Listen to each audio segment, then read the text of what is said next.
Tonight, we're hearing from the former owner of Albert the Alligator after learning the New York State Department of Environmental Conservation appealed a court decision that stated the DEC must process the owner's application to keep the gator. And I paid a visit to the Hamburg homeowner about the latest development to learn what he plans to do next.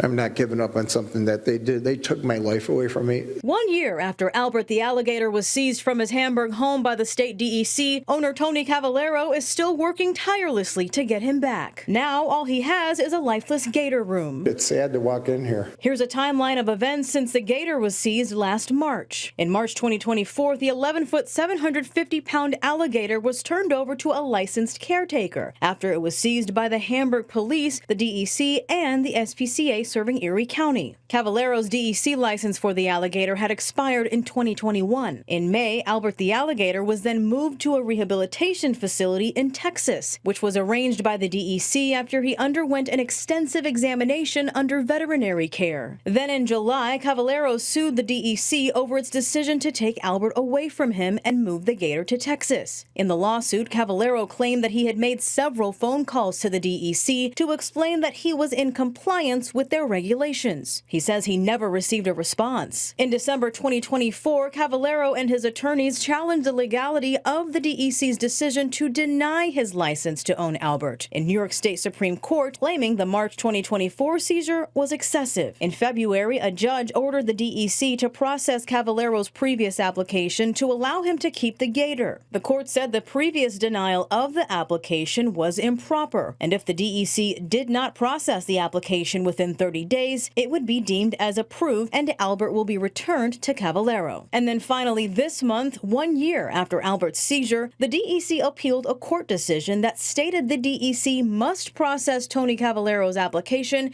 to keep Albert the alligator. 34 years of my life, and they think they could just come in here and just take your pet away from me. I never caused no harm to nobody.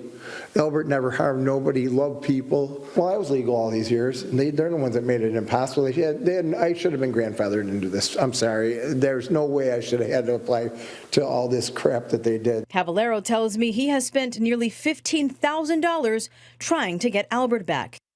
I reached out to the DEC for a statement on its decision, and I was told that a notice of appeal has been filed by New York State with the court and to direct any other inquiries to the AG's office.